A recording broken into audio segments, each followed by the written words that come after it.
So we dived in. Once we realized, and I'll be extremely transparent, a big part of Go Formative, a selling point for us, our team, was that it was self-grading. Teachers, a lot of time is spent grading. So that eased our load a lot. And so we realized what it was. We kind of just went like literally no more paper. So my students are one-to-one with Chromebooks. So from day one, we're using them. Usually on the first day or the first few days, all we use is Google Classroom. And then we start working into Formative. So like I showed you the morning math online, we do that on paper probably for 2 or 3 days. And then on day 3, 4, 5, towards the end of that first week, we switch to online. But we'll do it all together. So I'll have it up on my Promethean board behind me and we'll go, okay, number 1, 3 plus 7, 7 in your head, count 3 more.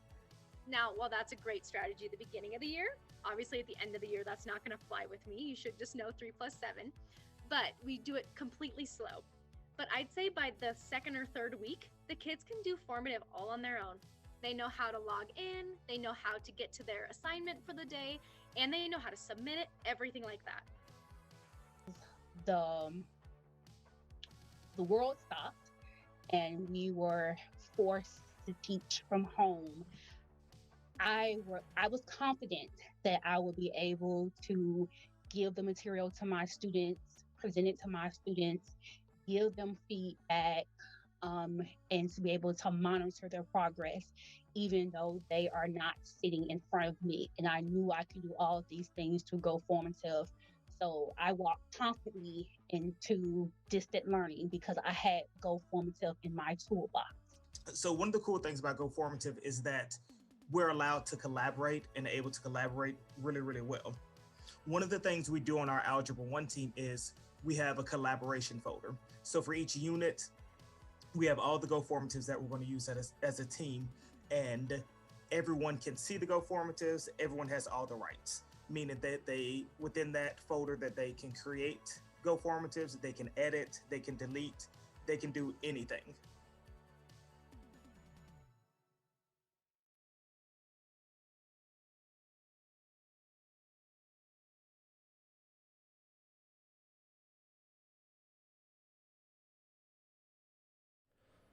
All right, ladies and gentlemen, welcome to our Summer Sendoff special, the Formative Founders Q&A live event. My name is Sean Hopkins, and I'll be the Q&A facilitator for today's event, and I'm super excited to have all of you join us today. We know that as educators, you've worked really hard over the last year in an unfamiliar educational environment, and the next year brings an entirely new transition back into in-person learning. Many of you will be needing to revisit pre-COVID solutions to curriculum delivery, grading, and tracking student success, and with an all-new group of young learners ready for anything. Formative has had the opportunity to grace the virtual classrooms of hundreds of thousands of teachers and deliver high-quality, engaging lessons to millions of students in the last year alone. However, we've been supporting teachers and students long before synchronous and asynchronous became part of everyone's vocabulary. In fact, we've been a part of the in-person classroom experience since 2014, when Formative was originally launched. That is why we believe this event is necessary as we take this transition back to the classroom together in the new year. And we want you to know that Formative is here for you.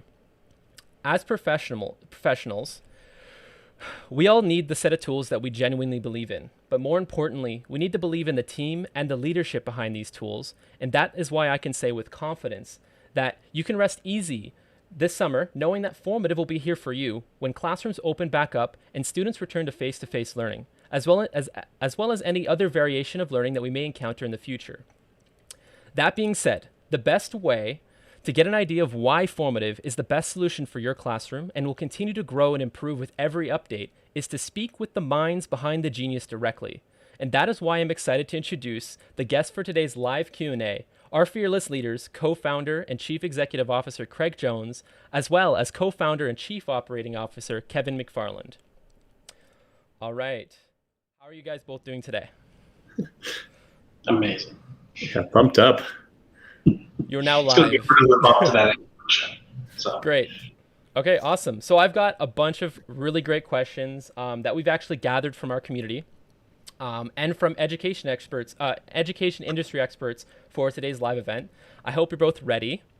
But before we get started, I just want to let you know that if you're watching this video during today's live Q&A event, below the video on formative.live, you can actually submit your questions throughout this live stream.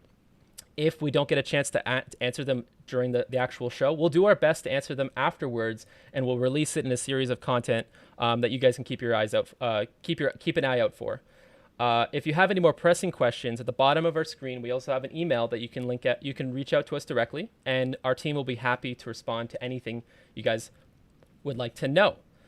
So let's get into an easy question to start.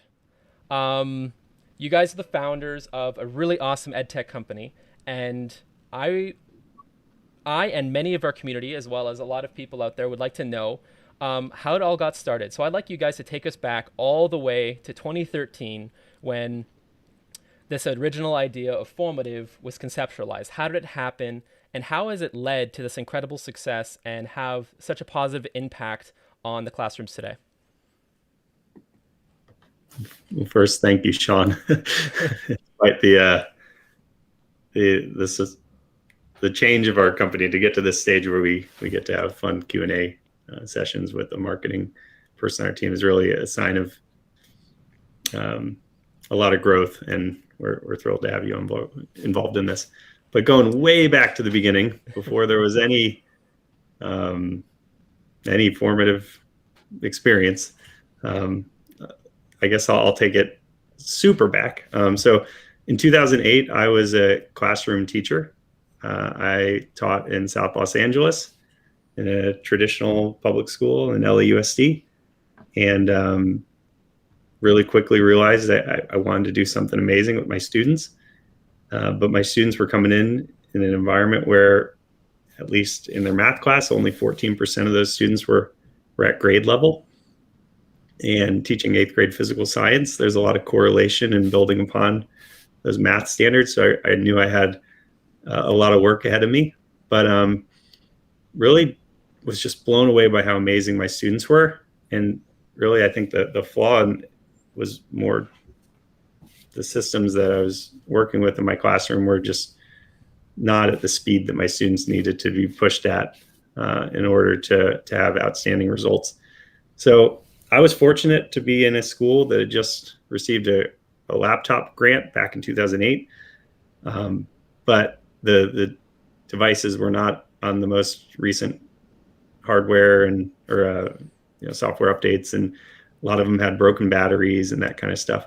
So I got them all refurbished, started using laptops to start my class, and using Google Forms back before there was any real functionality for using it for the classroom. And I also used a class set of clickers that I was really big fan of, where the students could actually type numeric answers in, and then a couple other things. So really every single day they would start off with 3 to 5 questions, typing in those questions with the clickers or answering on Google Forms.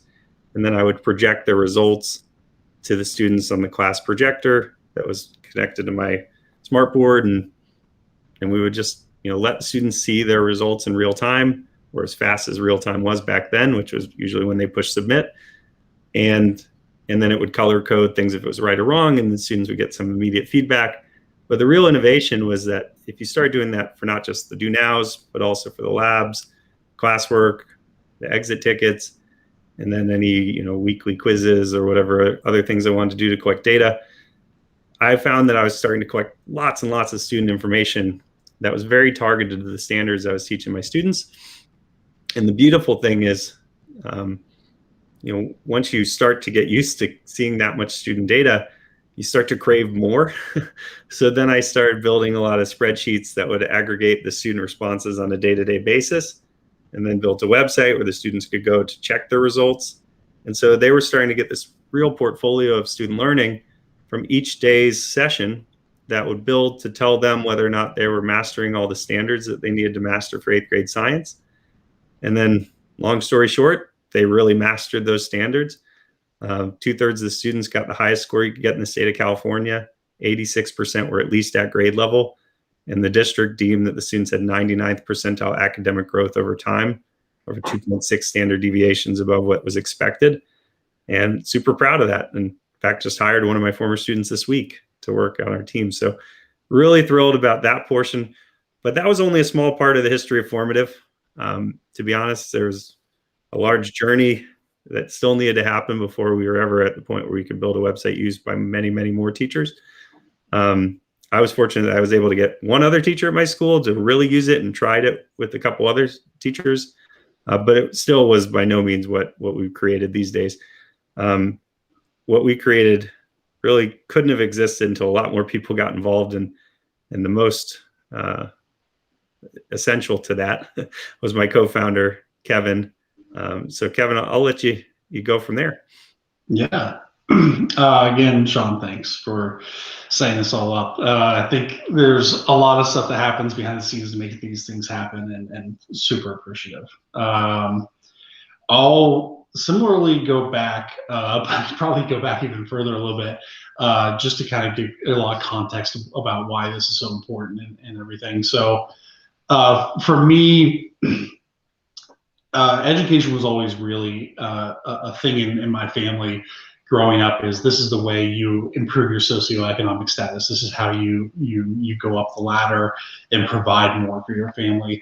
My grandfather dropped out of school before even entering into high school, and always really empowered his children that you're going to be the first generation to go through high school and be able to do more. My father did go through high school and ended up leading into the workforce in college, and always empowering my brothers and I similarly. And it was always known that the way to improve the world and to do more for yourself and for the people around you was through education.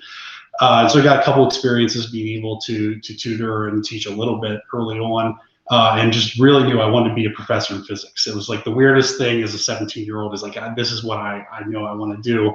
And so luckily I got into a really good physics program, was working towards that and started doing research. We had a program where you got to do graduate level research as an undergrad. And as I was doing that, I realized as much as I really loved the teaching aspect and wanted to be really involved in the science, research was just something that was really tough for me. And so I started looking for how can I look around and use these quantitative skills in different setting.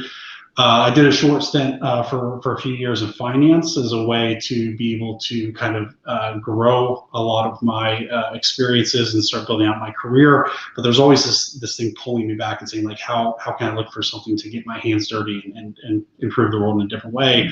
So I started looking for entrepreneurial graduate programs and decided to go to UCLA. Found Craig there. Was literally the first person met as driving into Los Angeles. We met up at a place that was across the street from LAUSD's headquarters, and immediately started just geeking out about everything physical sciences. And as I was hearing a lot of the stories about what he was doing with technology in his classroom and how it was so impactful, it started bringing back a lot of these things that I used to to think about so much. And so I joined the board of charter school, joined the board of the Zimmer Children's Museum through a program through UCLA to kind of get some of those experiences. And it really used a lot of the UCLA community as a way to get exposure to more and more classrooms and see what was happening. We got a professor to help us write a research proposal. We got access to 200 some schools around LA County, and just spent a year observing and seeing what was happening and how classrooms and teachers were trying to utilize technology, and seeing where there was a lot of good intent and a lot of knowledge showing that if you improved feedback cycles for students, you knew that student outcomes would improve. But it was so important to get that feedback cycle that happened before the student left the classroom as opposed to afterwards, and how much of a difference that made. And then you would see these areas where you would have the teacher who was using formative assessment so effectively, but then the school district would rely on summative assessments at the end of the year to make certain professional development decisions and things like that.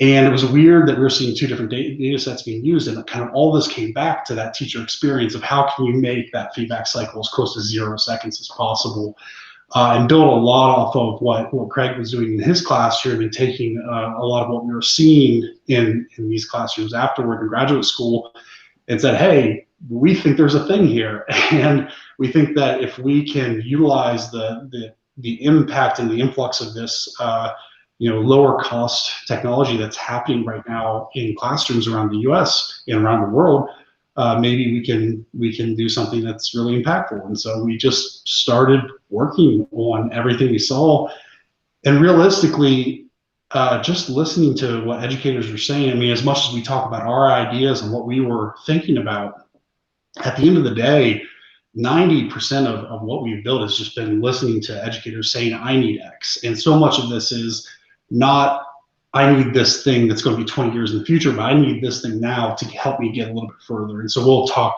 I'm sure, throughout this a lot about those pieces. But yeah, it's been 8 years in the making since we started that journey, and couldn't be happier to have the team around us to do so and keep going. Awesome. 8 years, but we've barely got started. Am I right? Lot of roadway to go for us at Formative. But okay, so is there anything else you guys would like to touch on before we jump into today's main agenda? No? I think we're good to go. Okay. Let's answer some questions. All right, awesome. Okay, so on screen, everybody, you should now see the 4 general topics that we've been gathering questions for. We'll be covering everything from what you see at the top of the screen, the green bar being features that we've currently released and are excited to have released in the near future. Crushing your learning goals, which will relate to everything in regards to personalization and the impact that proper data usage can have in your classroom and improving your overall student engagement and success. We'll talk about live from inside the classroom and how we're all ready here at Formative to support all of our educators as they make the move back into in-person learning. And then lastly, we'll close things off with forming Formative's future. We'll discuss a little bit about the cool stuff that we'd like to see happen and all the cool stuff that Craig and Kevin are working on at Formative. But let's just jump right into it with our first topic, which is imagined by teachers, created by Formative. The first question is, what is formative learning? Craig, do you mind answering that? Yeah, let's go for it. So I think the word formative in general, whenever I've talked to teachers, just naturally is associated with assessment. And in reality, it's kind of our company vision to one day eradicate the need for taking high stakes end of the year summative assessments. But in order to get there, we have to really, challenge the status quo of what the word formative means. So effectively, when school districts do a big summative assessment, the reason it's summative is because you didn't actually get to use the data in a way that led to student growth. If you do give, let's say a unit test, and you immediately use that in a way that leads to student outcomes, it's probably not summative in nature. It wasn't just an assessment of the learning, but if you use it in a way that actually leads to learning, then it's assessment for learning. We consider that a formative experience. The goal with formative learning is to take the concept of formative assessment a step further. And what you see with formative assessment in the classroom is people call it formative assessment. There's lots of other products out there that call it formative assessment. But what you'll notice is that they don't actually use the data in a way that then leads to student outcomes. It's more of just a shorter form of a quiz, or it's more summative in nature, but just done more frequently. And we're trying to push the envelope so far in the direction of using data to help students have better outcomes that we sometimes think the word assessment is the hindrance in that ecosystem. So whenever you do a teaching experience with your students where they learn in a formative manner, meaning you use the data that's collected immediately from whatever experience you're doing with your students, and you use that in order to drive some kind of learning, we call that formative learning. And hopefully that's something that is not just about our company, that's just about the industry in general, that we go from a world that used to be summative assessment was kind of the main use case of data, sadly, to a world where now formative assessment is more the use case of data, but even one step further to where formative learning is the purpose and the assessment really has nothing to do with it. You can do so many different ways of interacting with your students to collect data and then use that to drive growth. It doesn't have to be something that looks or feels like an assessment. So I'm going to throw in a little extra question here, because you mentioned that it's like going a step further than summative assessments. We did receive a question that I didn't get into today's agenda, but it was about generally asking, is formative assessment more of an evolution of assessment? It's not the idea of eradicating final exams, but it's introducing smaller assessments over time and then being able to justify student success that way. Well, if I can build on that a little bit, and Kevin, I'm sure, has a lot of opinions on that too. But in general, I think that is kind of the notion that a lot of people pass around. That doesn't match the way that we tend to think of it. It isn't formative assessment is just smaller, more frequent checkpoints on student learning for the purpose of just the checkpoint. If you think of it in terms of like going to the doctor's office, for instance, if all you do is you go in and they measure your blood pressure and look at some other data on your health, but then never tell you, it's useless. It's totally useless. I mean, you're still going to die at the same age. You're still going to have the same negative outcomes.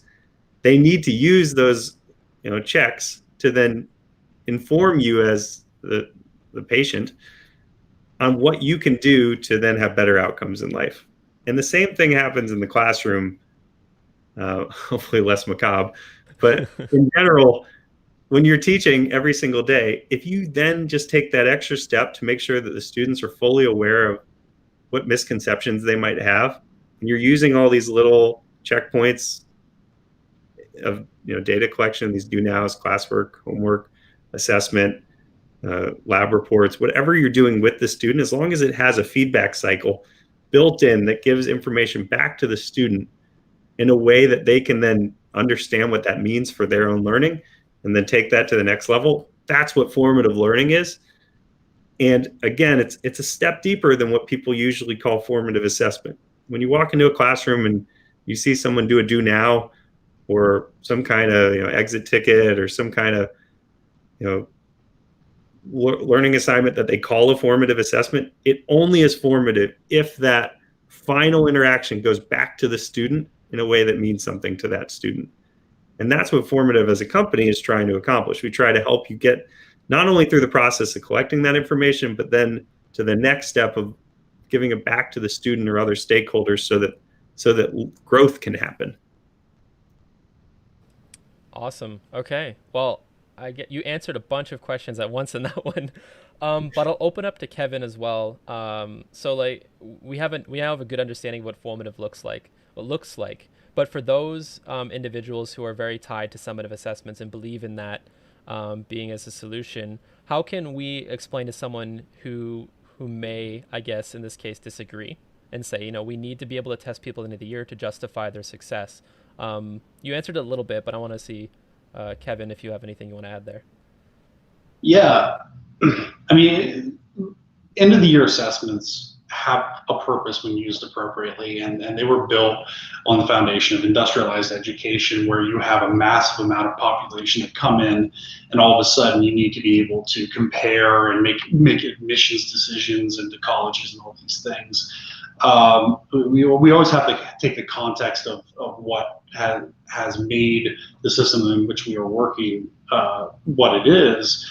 But we have this opportunity now where, we're not bound by the physical limitations of, hey, we only have the capacity to do so many assessments through the year, or get everybody into the same room, twice a year at the same time with protectionary measures so that they're not cheating, et cetera.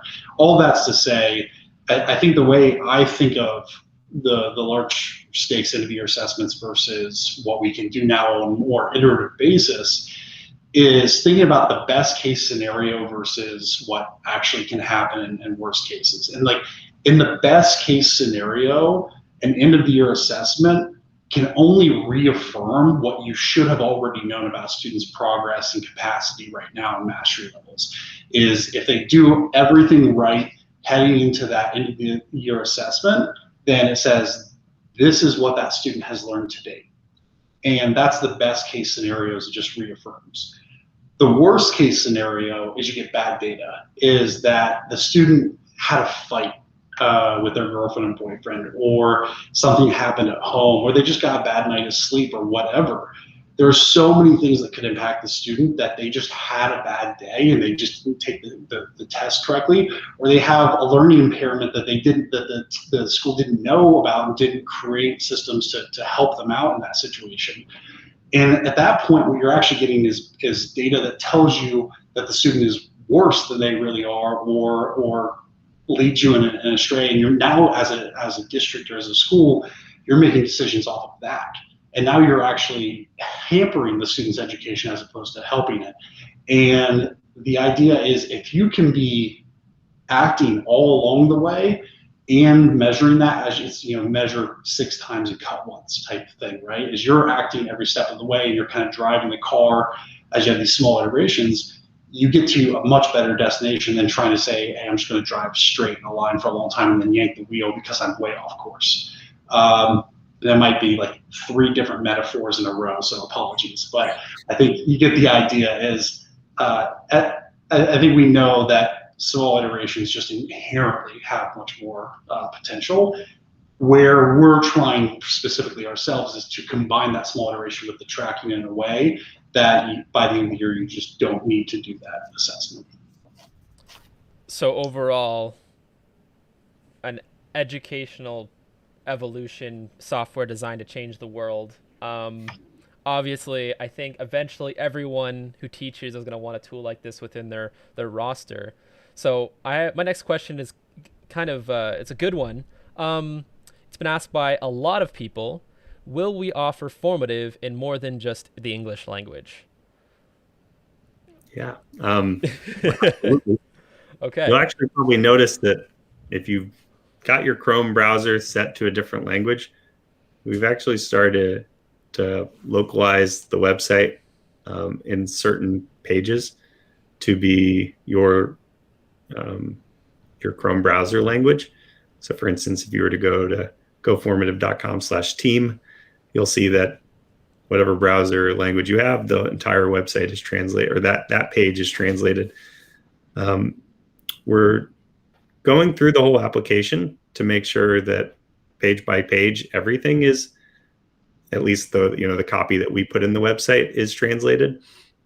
This doesn't affect when students are viewing the website. It's not like going to translate your questions or translate their responses or give anything outside of the hard-coded strings of text within our website first are being translated. So if you're interested in helping us do this, we're actually going to probably be recruiting people to help just make sure that those translations match the authentic. A lot of the words that we write are very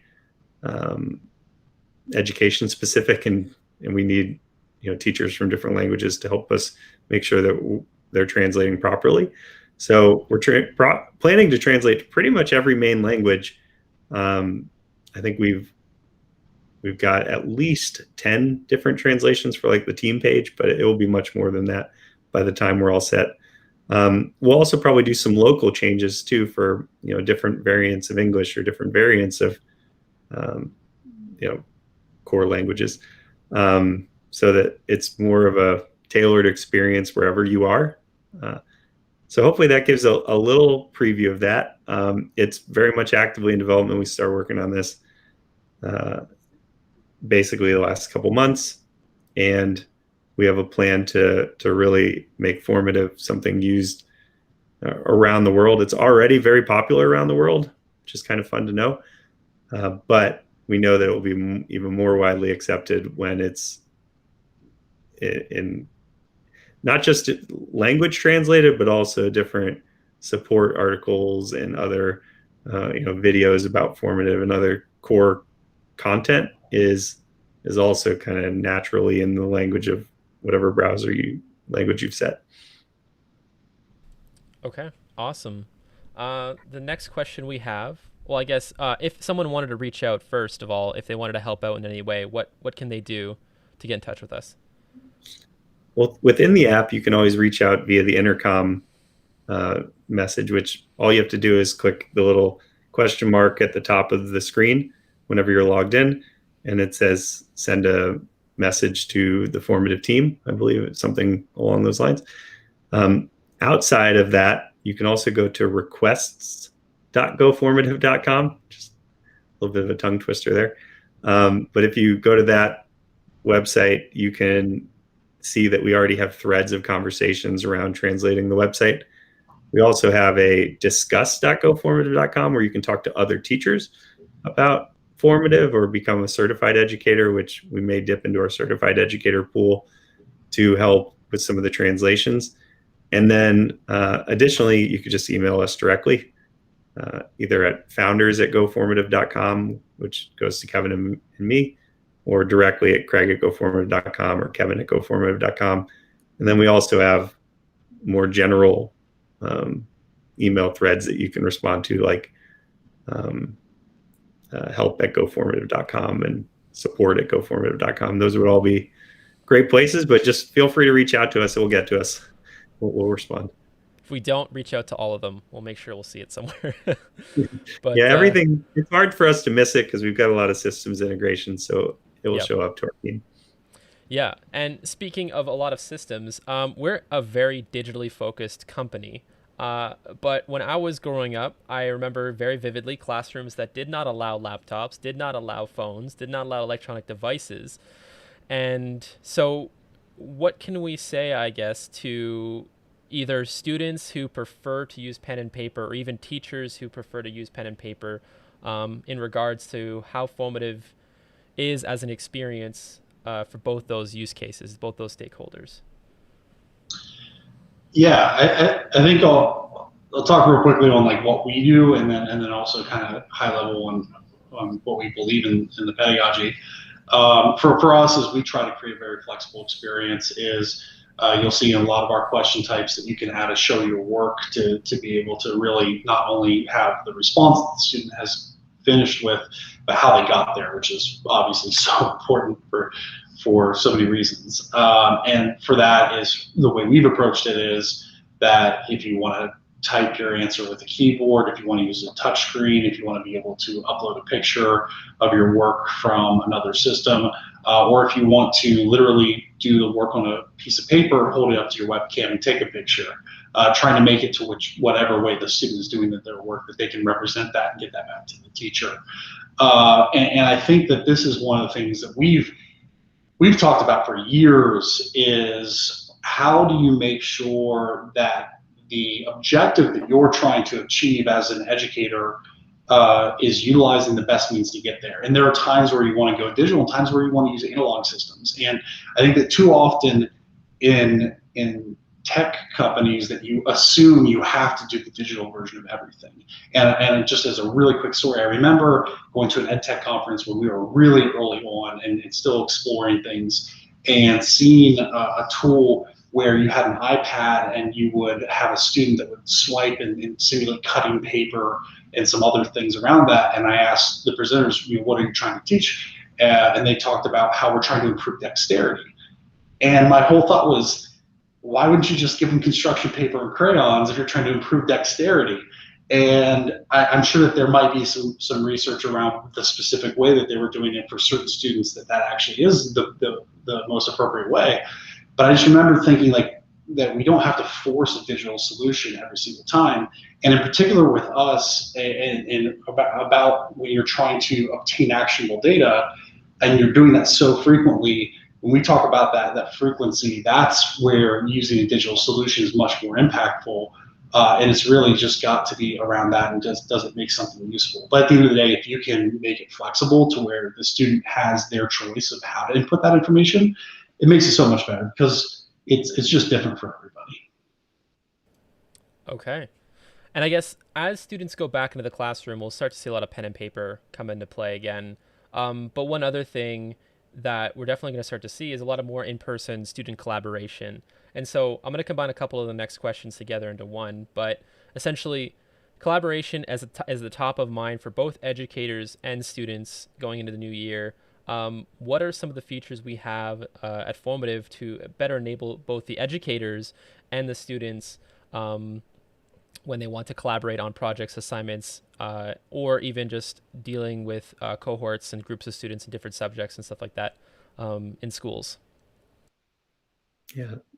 So there are a lot of ways for Formative to be used to enhance collaboration.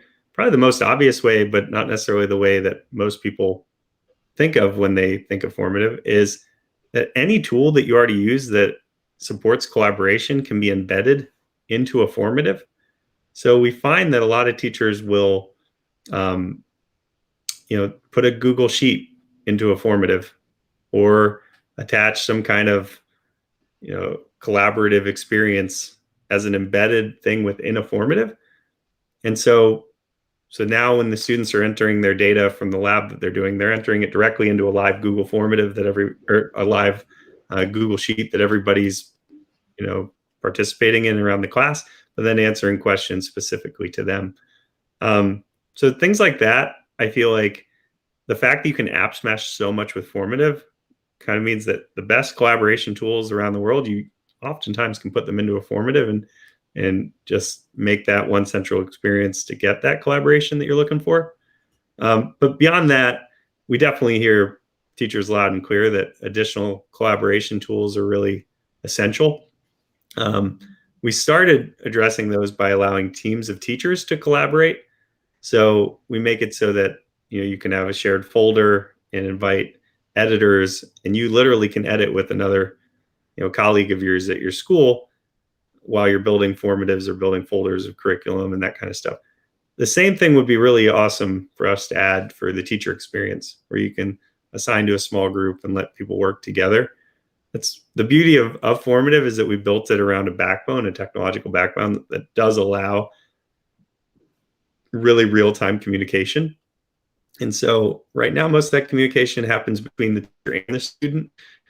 And then the teacher is projecting the work, letting students, collaborate while looking at the results on, the whiteboard where it's showing each of the students' work, and then asking students, hey, partner up with the person next to you and see if you can communicate around how they did their answer versus how you did your answer. You can both see it up there and maybe give feedback to each other. But it'd be nice to do that a little bit more in-app, to kind of build out those breakout rooms, or to build out the ability for students to give each other feedback. I think that's something I'm glad these questions were asked, because it shows that we need to prioritize that more and make that a feature in the future. Okay.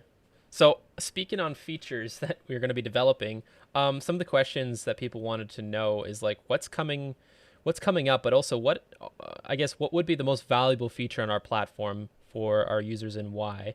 And then if you can, give us a little bit of a hint of maybe what's coming up. I think a lot of people want to know what's coming. We update very often, so I mean, this won't be news for very long, but if you want to share a little bit. Yeah, I mean, to that point, we try to deploy every single day. So if you're on Formative, every single day there should be updates. But in general, favorite feature of Formative has to be the real-time nature of Formative. And I think that that's such a cliche word that it's hard to really comprehend. But I mean, a lot of the people on this call probably really can attest to how valuable that is. But just taking myself back to when I was in 2008, 2009, 2010, 2011 teaching, the reality where I would use a Google form and then the students would answer 10 questions and then press submit, and then all of a sudden I would have 10 answers per student times 35 students in the class. I'd immediately be hit with 350 different responses that needed some attention. And then there were tools that were built that allowed you to do some grading, or really that was about it, some kind of like auto grading mechanism to it, but it didn't ever go back to the student. It wasn't really a truly real-time experience. And you can tell that because when the students left after I did my Google form, they left the classroom, and then by the time I gave them any insight or feedback, they were gone and it was meaningless, or at least the value of my feedback fell off a cliff. With Formative, one of the very first innovations that we had is literally there wasn't even a submit button on Formative. If anybody can go back way into the archives and remember this, we didn't initially launch Formative with the submit button at the bottom of the assignment, because the saving and the showing of the student work happened the moment a student pressed a keystroke on their keyboard or started drawing a drawing-based question. So there was no need to have a submit button. We actually only added the submit button as a placebo initially for students, because students were so uncomfortable with the idea of what do I do when I've finished my fifth question. And so we had to create this idea that a submit button would take you back to your formatives list. But that innovation where students could show you their work as they were thinking allowed teachers, and this is the beauty of teachers in general, to do such amazing things with the student responses. So naturally, the first thing that everybody does is they project the work on their projector screen or on their Zoom call, and they go over student work, and they maybe hide the names if they don't want to embarrass students, but they're talking about student work as it's happening, and the engagement in the class just goes so much higher than it used to be. And we've seen the most amazing examples of this. I can't tell you how many times I've gone through a classroom and students, they don't realize that it's real time. And then the teacher all of a sudden makes a comment about one of the students' work from 25 feet away from the student. And the student's just like, oh my goodness, how did they know? Like, what? I didn't even push done on a question. Like, the fact that the teacher can see the student work instantly, it's a game changer, and it holds every student accountable. Students love the reality that their work is being looked at. And then Formative still handles all the grading and the feedback and the long-term growth tracking that goes on top of that. But I have to say that's my favorite feature. I could talk about it for another hour. There's so many other amazing innovations, but that one I think is really what put us on the map. We're definitely the first product that I'm aware of that made real time the standard. And yeah, so going forward, features that we're working on. Again, we're working on features literally every day. And if you have any ideas, please go to requests.goformative.com, because you can vote for other people's features. You can nominate your own features. There's so many different fun things to do there. But the first one that we just released, but I don't think many people are aware of it, is we did release a feature called Teacher Paste. Currently, the way that a formative works is you go through an assignment and we send out a formative to students, and the students can go through the questions at their own pace, which is really, in our opinion, a very useful way to do it, because you're not always holding all the students to the same exact question at the same exact time. But there are tremendously legitimate reasons where you should hold the students to the same question at the same time, or at least unlock specific groups of questions when the students are ready. So when you're building out a lesson, you might want to start with some kind of hook or do now, and then transition to some kind of classwork, and then transition to some kind of closing question.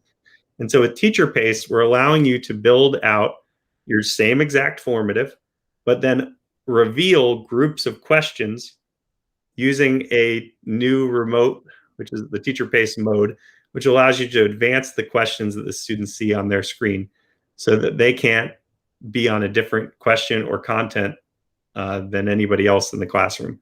So the Teacher Paste mode really solves a need especially when you're trying to do some kind of presentation. So for instance, we'll talk about this more, but if you have some kind of Google slideshow or something, and you want to reveal the slides one at a time and add questions to that, now that's totally functional. But moving forward, there's so many other features. So we listened on request.goformative.com. One of the top requests was an instructions block. We are just about to release that. So now you'll be able to lock in directions or instructions to the top of the formative and not worry that they'll get randomized. We're adding more question types. We just added a file upload question type. We just added a video response question type. We're now going to be adding multi-part questions, also known as fill in the blank. But hopefully there'll be more than your typical fill in the blank type style. I'm very excited about that. And we're also looking at lots of different question types to add to be more compliant for a lot of the states that we work with. So for instance, looking at more advanced drag and drop type questions, more in terms of hotspot and highlighting and things that really just make it check every box for any type of kind of content that you're trying to create. Additionally, we've added grouped items to every single content type. So for instance, if you have a video, you can now add questions to the video. You can group them in line with the video, which is a really powerful functionality. And we're going to be adding a lot more in that world. For instance, if you embed a content type like another website or your app smashing other content, you'll be able to add questions to that. So any content type, you'll soon be able to add questions to. We're adding rubric functionality, which is something we've heard loud and clear from a lot of our users. It's just a lot of times a better way to grade and give feedback. We're adding delayed feedback. That's coming very shortly. And we're also transitioning the website from goformative.com to formative.com. So every link that you have, everything will still work the same as it used to, but we are going to be maturing to the formative.com domain name. But don't worry, we're still the same company at heart. It's just this summer we plan to move our URL and just relink anything that goes Go Formative just to kind of drop the Go. But those are just a handful of the many things to come. Just one or two. But awesome. Yeah, those are immediately on the horizon too. We're not talking about things that are going to be 6 months from now. These are the things that we're working on as we speak. So a lot of this stuff, most of it might be rolled out before the next school year begins for teachers? I would say the majority. We try not to promise a specific date on a feature just until it's done. That's kind of our company policy, but these are all things that are actively in progress. Awesome. So if you're looking for a new tool, I think you can see that Formative is probably going to continue to mature and grow into a solution for a lot of educators. And already we're ready for the 2021 back to school when we go back to in-person learning, which is awesome. But that being said, that is the end of our first topic. We'll be moving over to topic B, which is crushing your learning goals. The first question is, how does Formative allow for personalization by class, by student, or any other way? Awesome. Well, personalization is definitely the most essential element of giving formative feedback to students. You really want to make sure that the student themselves knows what concept they're struggling with and has the necessary tools at hand to progress, to demonstrate their learning. So one of the very first things we did with our partner schools is we allowed students to have a view of their own tracker. So any scores that you've returned to your student, if they're tagged as standards, if you're a partner school, your student has a visual at all times of their growth to standards. And that's really essential. It's amazing how few tools actually give feedback to the students. We've also allowed students to do bidirectional feedback, so they can send you a message, you can send students messages, and a lot of other things on that, lots of little alerts or notifications that help you know when you need to focus on a specific student. Within a formative, we are discussing more ways to make formatives more adaptive, like sections of formatives that you can unlock if you maybe miss certain questions or you get certain questions right. So the formative itself can start to personalize more directly. But when assigning formatives, you already can assign to subgroups in your class. And so a lot of teachers actually build multiple versions of their formatives in today's current form and just assign those to different groups within the class.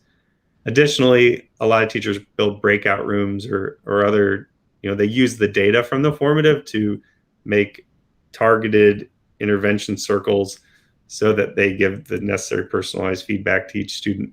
You also do group feedback. There's a lot of things you can do with informative that allows you to quickly, differentiate and help the students that need help. But we're always looking to improve there. So if you have any ideas, please let us know. Yeah, and just to add one real quick thing is a lot of people think of when you're tagging to questions, tagging standards and concepts. We also allow for tagging for depth of knowledge so that you can be able to look and go differentiate across students of saying, I want to go DOK2 versus DOK3 with this group, things like that. We don't focus on the content ourselves, but try to enable all the information around that content so that the teacher can select and be able to choose that and deliver it out. Okay, awesome. So Formative, it's designed, it's an ed tech company, but we collect a lot of data. And so Kevin, since I have you now, what, collection and tracking, how do we make that easier for teachers, and how do we use that? Well, you already mentioned we have the ability now to identify and differentiate the way we deliver content, but what other ways can we talk to in regards to data? Yeah, I think that the way we approach things, just to give context that helps think through this a little bit, is as opposed to thinking about, well, what's the question type or the delivery mechanism that the student is used to, and let's try to just do that and then build off of that.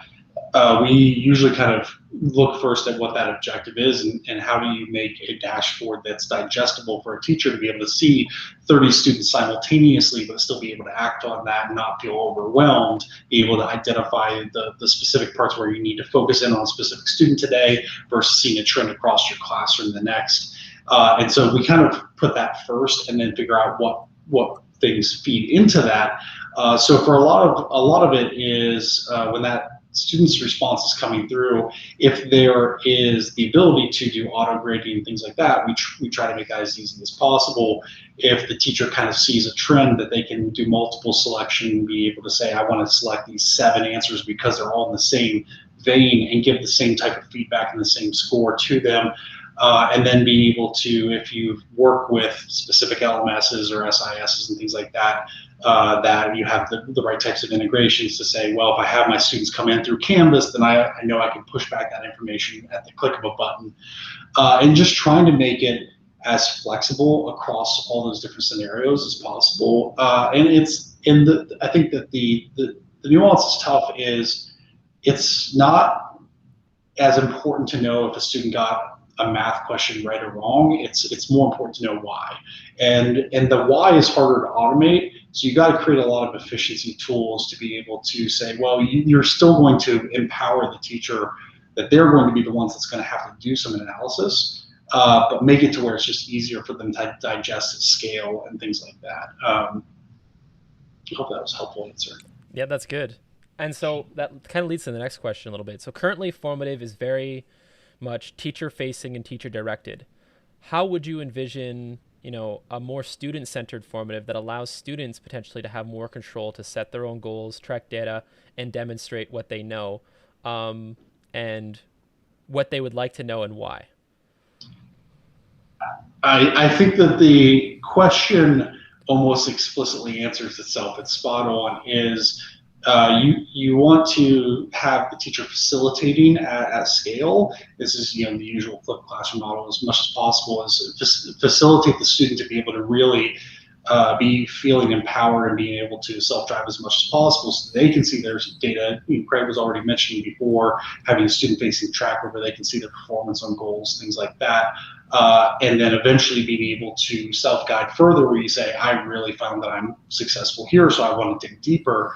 And where this gets really interesting for us is when we think about delivering that information up, it's thinking about who all the stakeholders are. And as we grow, I think one of the things we're really excited about in the future is to make it to where the teacher, the leadership, the parent, the student themselves, if they have a tutor in the school, can all have access to that same data set. So you don't have to ask your student when they come home, hey, what did you learn today? They either say, I don't know, or they say a standard that the parent has no idea what that means, and having the ability to access that and then make recommendations out. That's where we get really excited.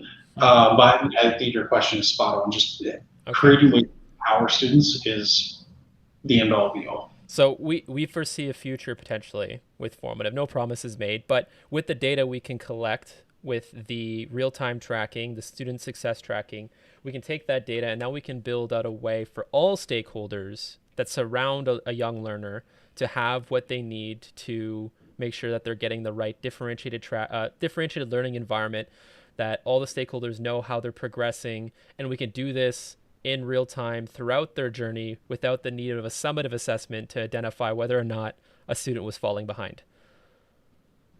That's idea. Formative. Awesome. Okay. So next question. That's the pitch. Yeah, that's awesome. Okay, so next question.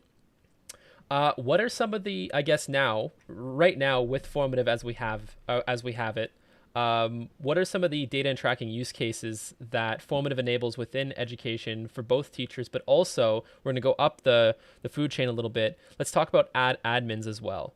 So people, head of departments and, principals, how does formative impact a little bit of like how they would operate at their level? Well, as someone who's both been a teacher and worked at a district office, I don't know if I'd call it up the food chain, but I understand where you're going with the question. So first, the data, we kind of have lots of different ways to visualize student data. In a lot of ways, I think even many of our power users have never fully explored. So when you see real-time student responses, we predominantly have 3 different ways to visualize that. You can visualize it by student. So you can click on a student's name and see exactly how they're progressing through the formative in real time.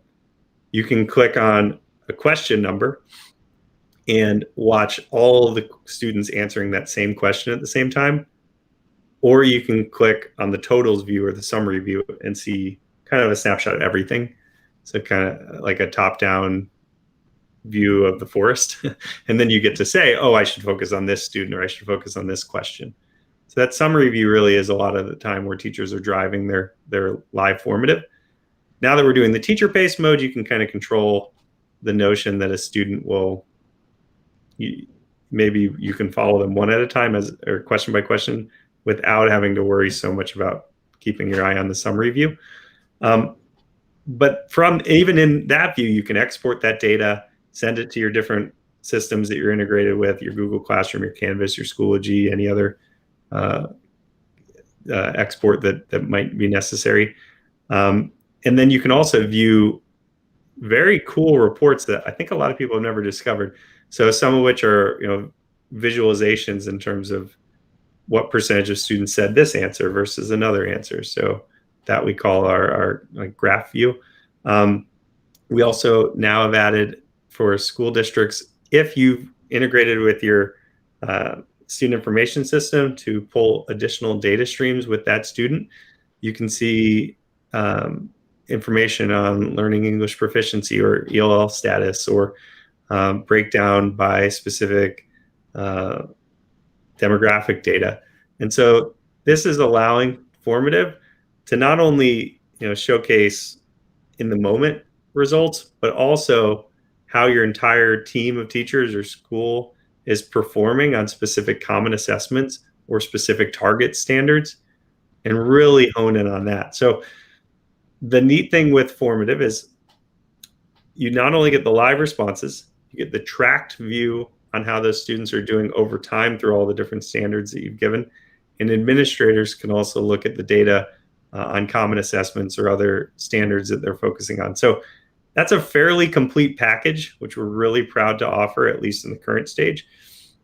And we think we can build on that to make it just truly world-class. The way it works right now, it's really rare to find another education technology tool that gives the teacher the data that they need to drive and administrators the same platform where they can do common assessment and look at data that they need to drive. we think that formative is one of the first that makes that just kind of effortless, and it's driven a lot of our growth to this point. So let me see. Is there any other question I can answer on the data front?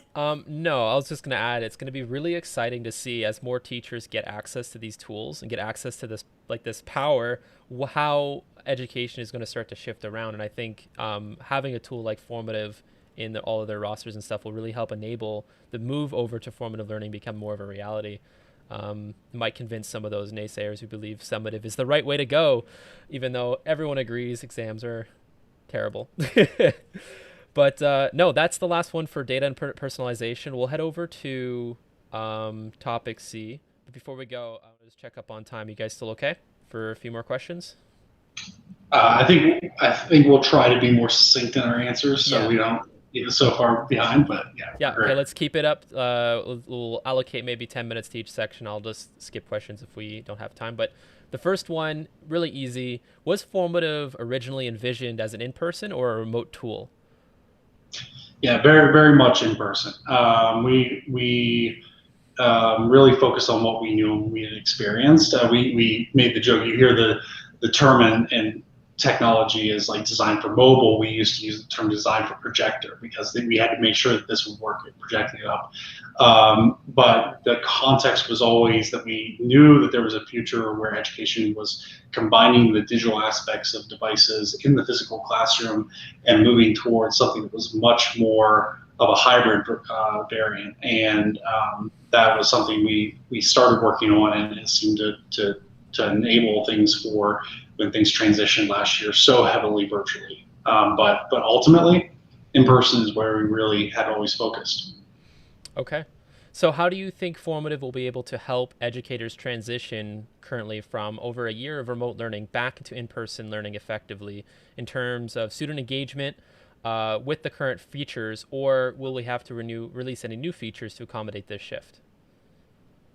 Yeah, so we've been witnessing a lot of our schools who have moved back to the fully in-person model, and we're seeing that they have arguably the most usage, and a lot of times the most kind of comfort with using Formative. So it's really challenging to teach virtually, and for all the educators that are on the call, we tried our best to build the best features, and we continue to try to add additional features for asynchronous learning or all the different realities that exist from teaching students who maybe don't have dedicated internet all the time or don't have the ability to join a Zoom call, or all the things that make hybrid learning so much different than just someone trying to repurpose a physical classroom into a virtual one. Like we really tried to do a lot there, and we were amazed by how many teachers found Formative to be a perfect solution for that, or at least a really big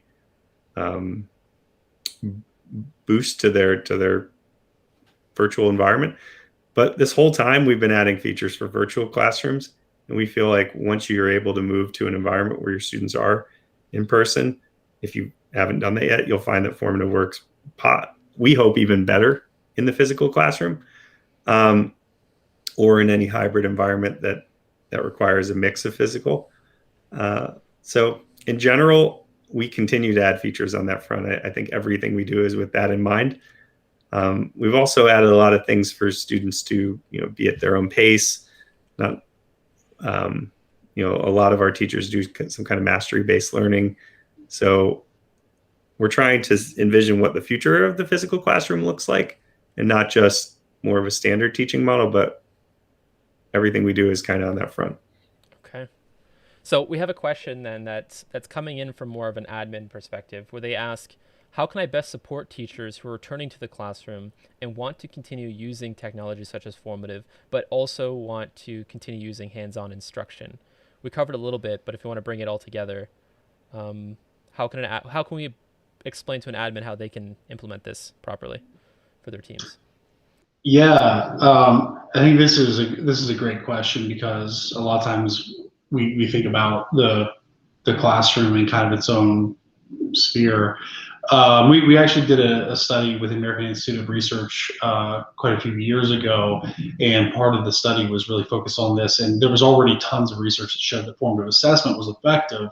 But what were the support systems that you need to be able to enable effective formative assessment? So, I highly encourage anybody to go read that and to see more on the specifics. But one of the biggest things in the quote unquote real world is how I think we found that the most effective tactic is to build momentum off of those thought leading teachers, empower them to explore together with the other educators. It's the same thing as when a lot of people start going digital, is how can you find that person who's already been creating their own momentum in their classroom and then be able to utilize that to support the teachers around them in their PLC or in what other effort group. It's going to be the same thing going back, is that if you're trying to force something, it rarely works. You have to just enable them, give them some options. You might want to require a couple different activities that you've seen work with those thought leading teachers, but not force a total change in what they're doing in right out of the gate. I will say one big one is a lot of people skip the step because they went remote, and a lot of that remote, with students being at home, they focus on putting in newer devices, sending those devices home with the students. When those devices all come back to schools, the bandwidth is going to be crazy. So I highly encourage, if you haven't upgraded your access points in 5 years, think about upgrading your access points and putting the infrastructure in around that, because you just added a lot of new technology that your building's probably not ready for. But in general, is the way that those things really impact the student is, if you have one student who loses connectivity for 2 minutes, 3 minutes, and the teacher has to shift focus on that, I think everybody, I'm preaching to the choir at this point, is know the ramifications of that and the whiplash effect of that. And so trying to focus on that base level infrastructure piece will have a lot of good impact. But just basically empower great teachers. They know what they're doing. Mm-hmm. Let teachers find the solutions that work best for their groups and then support them as best as we can, essentially. Yeah, awesome. Yeah. Okay. So that's it for this section. We're going to jump over now to our next topic, which is forming Formative's future. And this is all about the future of Formative. We'll spend the last, 10-20 minutes just covering this topic. The first question is, as we plan for the future, what currently is our guiding value or North Star that helps us plan for how we continue to develop and pick features for Formative? Yeah, I think our number one guiding value and how we develop is make it work for the teacher today in their current system. And we've mentioned this a little bit throughout, is if you're trying to build something that's too far future facing, it doesn't matter because they can't use it today. You have to be able to say, as an educator, as a leader, I know that this works in the way that we're teaching. I know this works with the pedagogy you support. I know this works with our LMS, with our SIS. You need to say, we're going to be able to do the thing that we already plan to do in an effective manner. That's the biggest thing in how we build, is we have to meet them where they are, but push the envelope little by little. Okay. And I guess, so we're already looking towards the future and a lot of these features that Craig mentioned earlier. But where do we see ourselves at the end of this year? Where do we see ourselves 3 years from now? What do we see ourselves 5? If you want to go farther, go ahead. But exactly what features, or what are we most excited about in regards to the future of Formative? Well, a lot of it is just continuing to do what's working and listening to teachers. And I know that sounds cliche, but it really is. We've mentioned every single point of the process. It's what's gotten us to this point. I mean, we're getting way too much of the credit up here by just the nature of this call. It's been a total team effort. Our team listens to our teachers. Our teachers help us decide what features to work on, and we just keep doing that over and over and over again. It's allowed us to build a world-class product that we're really proud of. In terms of over the next 3 years, obviously we're going to keep doing that. We have 5 buckets that we're working on right now.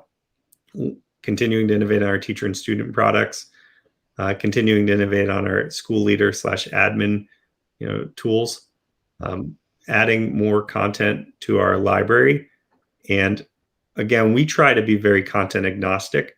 So we're not, going out there trying to develop our own set of curriculum and push it on teachers. We're just trying to seed the best resources that we can find and put them into the ecosystem so that they're plug and play and teachers don't have to reinvent the wheel. We're adding additional, support for international growth, which we really want to help more students around the world, more teachers and school leaders around the world kind of have the same innovations that we've had. And then we're adding a lot of features to provide more timely recommendations. So really utilizing the data that we have to help all the stakeholders get the necessary next steps from hopefully using formative every day in the classroom and then empowering as many people as possible who should have access to that data to do something to help that student have better outcomes. So that's really it. We're just going to keep on doing that until hopefully we're undisputed solution for people who want to use formative learning in their classroom. Yep. Okay. And I guess there are some additional buzzwords that would further cement that. But I guess, there's some questions about some interesting feature ideas that were asked in a variety of questions. One of them is in regards to artificial intelligence. Do we see a future with formative in regards to implementing some form of artificial intelligence? Yeah, this is really interesting. This is where you think about all the different things that we can start to do in the future and get creative.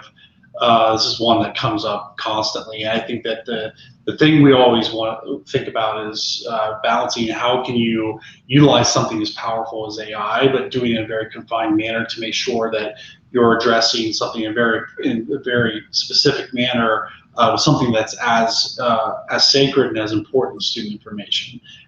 For us, a lot of things that we start thinking about is how to empower the student, how to empower the teacher, how to empower the parent, everybody around them, as we've said.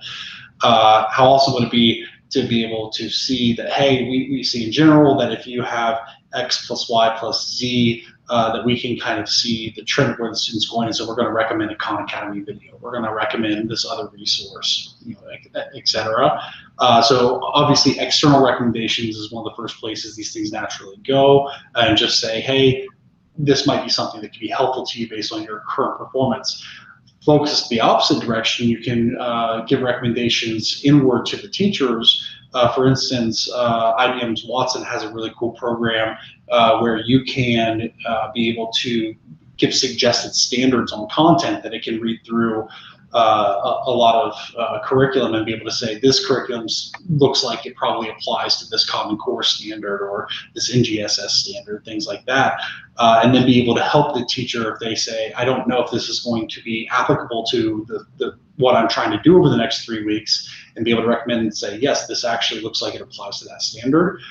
Some pretty cool stuff around there in our minds. Oh, exciting. I love the word artificial intelligence. I can't wait to see that come to fruition. I guess another one would be an entirely different data set. There's one that we're calling SEL, or social emotional learning. Is this something that we're looking to have included in formative in one way or another in the future?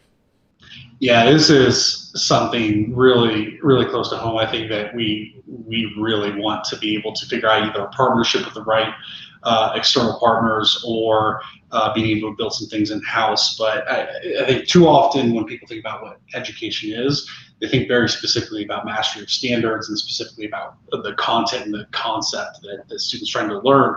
But obviously, everybody that's been around a classroom knows how much of what the student learns is interaction with other students. It's social emotional learning. It's all conflict resolution. It's all these things. And they build up to being a great human being and being able to accomplish, to rise to our highest form of ourselves. And how awesome would it be to be able to look at correlations between social emotional learning goals and looking at mastery of standards and being able to say, hey, we find that if you are having trouble with this SEL approach in 3rd grade or 4th grade, that there's a high correlation that this standard 2 years down the road might be a struggle for you. and trying to understand those correlations, I think, is something we're super excited about. We have to think about, from our perspective, how do we continue to keep focused and be able to not try to do too many different things, but simultaneously be able to bring this information in. Again, that's why we're going to have a lot of fun in the next couple of years talking with the people who are currently experts in SEL and seeing how we might be able to work with them. Okay, so continuing on, artificial intelligence, SEL, there's a lot of ways that we can identify where there's learning gaps, and so that ties in really nicely with another question from another teacher, where if we have a teacher that deals with a lot of students that have special needs, do we have any plans to add any assistive tech components to Formative? And if so, what would that look like? Yeah, this is one of those things that we'd really love to hear specifically from any teachers who have any questions here. But we've definitely looked into adding immersive reader as a functionality for a lot of the items in Formative. We've also looked at just generally running the site through web content accessibility guidelines and improving just a lot of the accessibility generally of the site. We had some reports last year for students who had visual needs that needed some augmentations of the website. We did everything we could, and we believe we addressed all those. And anytime somebody has comments like that, please let us know directly so that we can make it the site better for everybody. It's a real core requirement for us, and we'll continue to do more now that we're maturing as a company to meet specific specifications with every feature that we add to the site.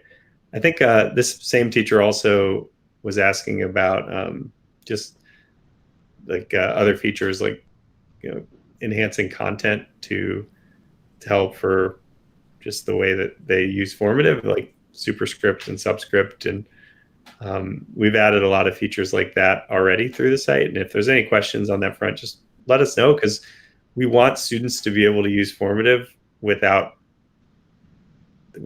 in a natural way. It should not, if you think something's missing within the website, it's our goal to fix that ASAP.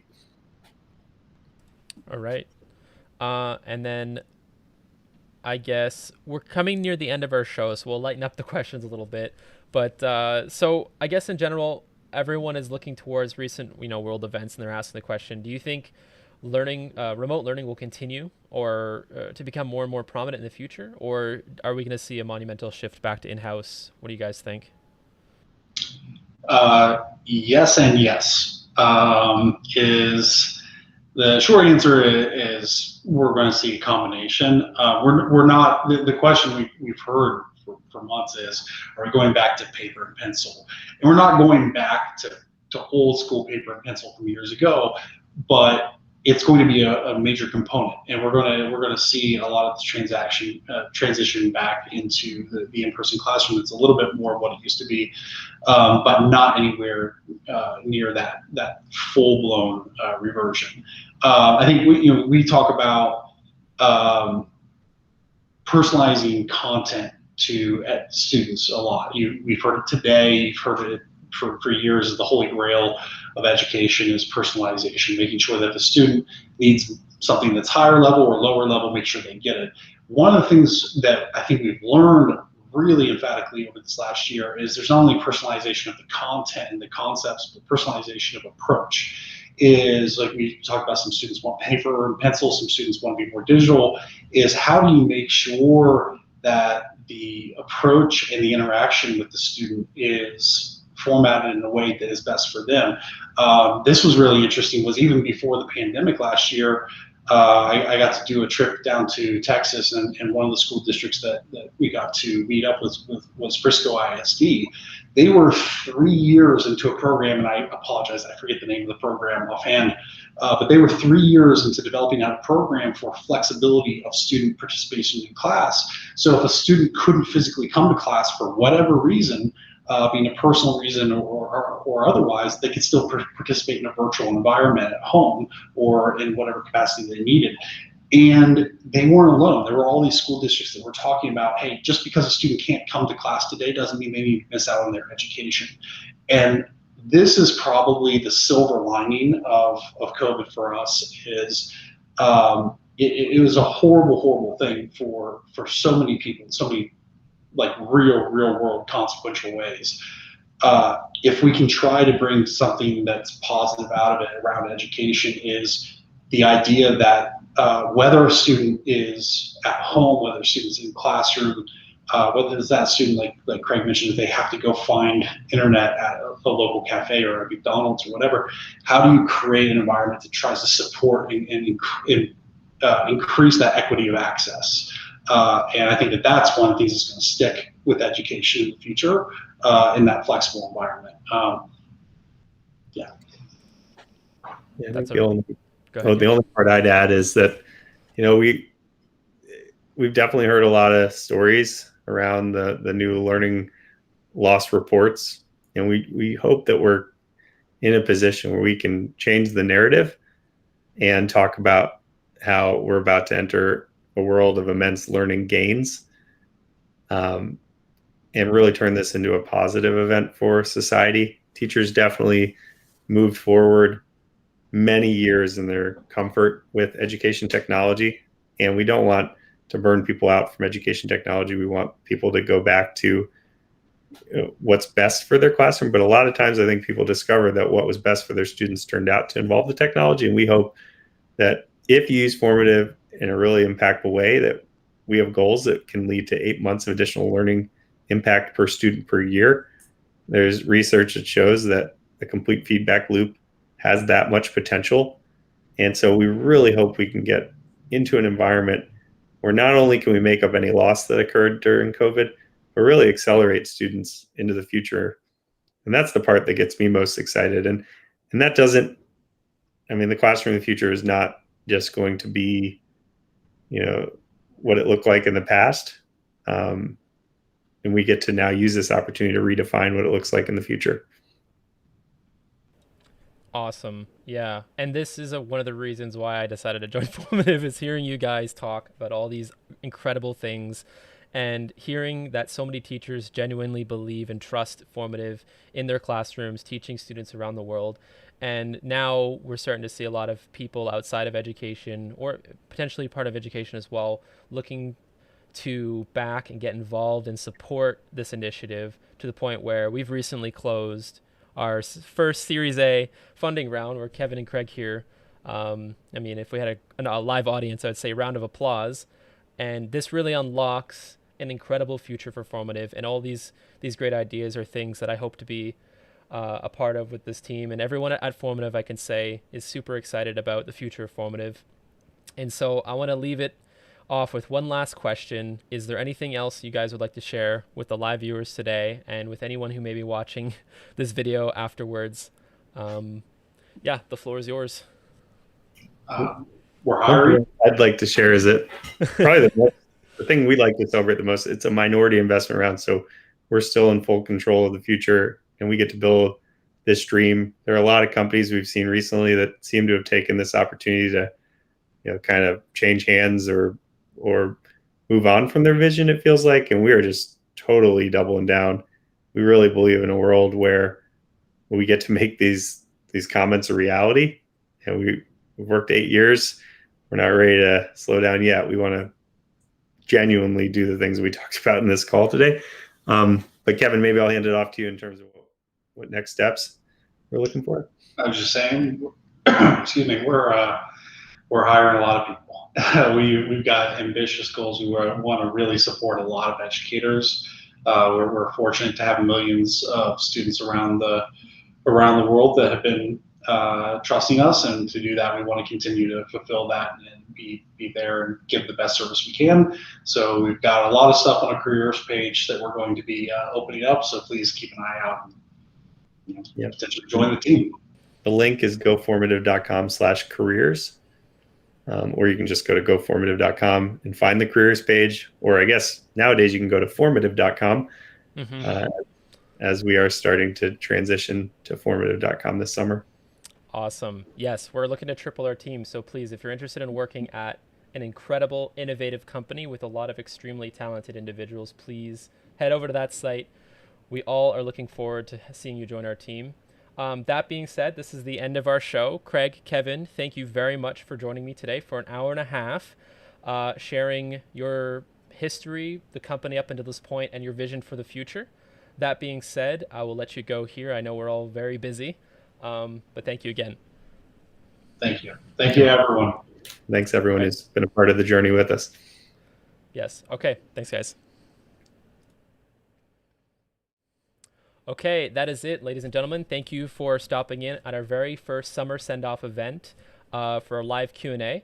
I'd just like to say thank you to our viewers who decided to stick around for the whole thing. I can see you on a little analytics tracker right there.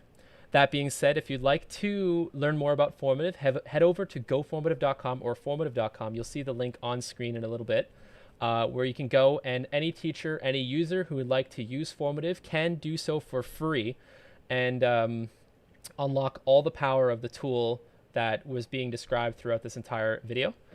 If you would like to join our team, head over to goformative.com/careers. If you would like to provide extra feedback, if you'd like to provide ideas for new futures, head over to requests.goformative.com. That being said, that is the end of this live stream. Thank you for watching.